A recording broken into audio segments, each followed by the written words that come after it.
what do you think will be the long-term implications of the Trump administration within America? Why don't you take within America? Why don't you take internationally? And let's assume he could be there twice. I think you're going, if he, well, it depends on how long he lasts. But the journey of the Republican Party to becoming an enabling institution for Trump, if he were to last 8 years, means that it's going to become more encoded. Authoritarian means are going to be more encoded into the political system. Authoritarian means like the more extreme presidential control of parts of the executive branch that have been understood to be non-political. Trump will, if he's allowed, he'll politicize everything. You will see pressure on voting registration, especially in contested states like Wisconsin and North Carolina. I think you will see a radicalization of the American left. And a lot of that is going on right now in response. And that the Democratic Party will be pulled, I mean, toward Sanders and Elizabeth Warren. And, that will be a resource for the Republicans. You will see the politics of the country being defined ever less by economics and ever more by ethnicity and other forms of identity. Other forms there are forms of identity that we don't think of as ethnic that are going to become urban versus rural, is going to become quasi-ethnic. You will have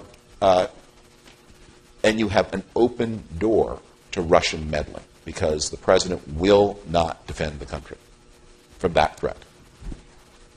Jeff, really thoughtful, Jeff. By the way, just to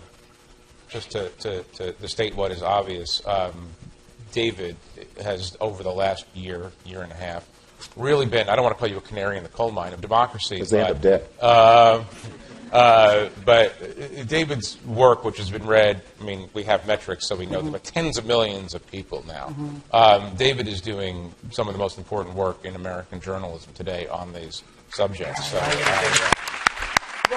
the book is a clear reflection of that, and the fact that a true Republican could write this way with this kind of incisiveness. Right. Well, no, not only that, but a Canadian. No. There's a small irony. The Atlantic was founded 160 years ago to be the site for the debate and the illumination of the American idea, but it took, Some of us think the world does need more Canada. Right? Here we are. To answer your question very efficiently, there's the real fear that I have, and this is sort of a 100-year kind of fear, right? Is that the epitaph of the Trump administration or Trump himself would be he made China great again. That's what's happening every day where we signal to our adversaries that we are irresolute, and we signal to our allies that we're bad friends. Put apart the threat of having someone, I'm not going to do the psychoanalysis that people do or the neurological examination from a distance, but I don't think this person that we have in the White House is the most qualified person to be in charge of the world's largest nuclear arsenal. That was an understatement, by the way, just in case. But put aside those issues of whether we could find ourselves in an accidental nuclear exchange or one started by an errant tweet. The larger issue is that we're blowing it every day. We're blowing the role that there was an international order created from 1945 on. America set the rules of the road and enforced the liberal democratic order from everything from international trade agreements to keeping the sea lanes safe from piracy. Donald Trump is not interested in even understanding the historic role that America has played as a stabilizing democratic force. And I'm not saying that we did everything right, obviously, but he doesn't understand it and doesn't care about it. So he is accelerating the rise of the Chinese empire and accelerating the demise of what you might call the American empire. But Jeff, it's not optimistic what you're sharing. Like, I think unless you're a Chinese communist bureaucrat. In which case it's the salad days. And they probably think that, except for the ones that are going to jail. Yeah, right, on the corruption. But it isn't. Like, as I read the book, we're going to come to your very end shortly, your positive, optimistic part. But as I hear your view, you look at internationally, and one could make the argument that everything we're doing, everything the United States is doing, is making China stronger and bolder, and they're making the right decisions. And you look internally, and we're not dealing with the problems. Like, what changes course? Like, this is at the value level. If you choose to have as your president someone who lies, cheats, is abusive of women, is vulgar. I mean, this is not my bias. These are just facts. I mean, he lies every day. He cheats.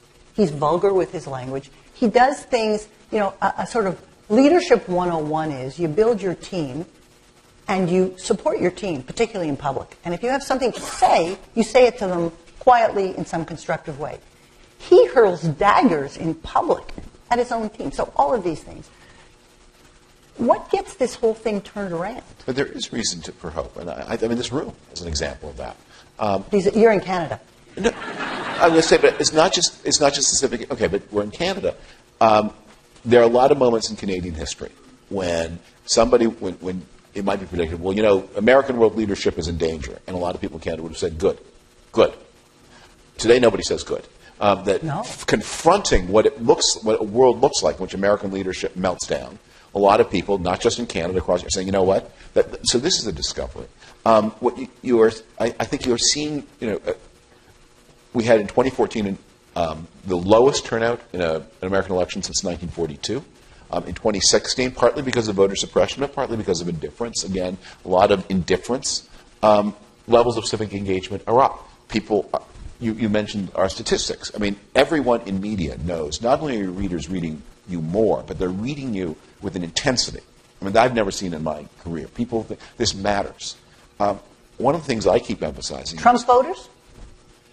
Not as many as I'd like. Mm-hmm. That would be good. Actually. No, but this is the problem is that there is a moat around the minds of Trump. I'm not being condescending here. No, I'm just describing and his I wasn't being facetious. Yeah. I was saying, are you seeing some real readership in parts of deep Trump? I mean, the country is not divided 100%. It's not one city that any one place is 100% this way or that way. So, of course, we see readership nationally. I think a lot of people in my kind of job right now are trying to think, what is the way that we can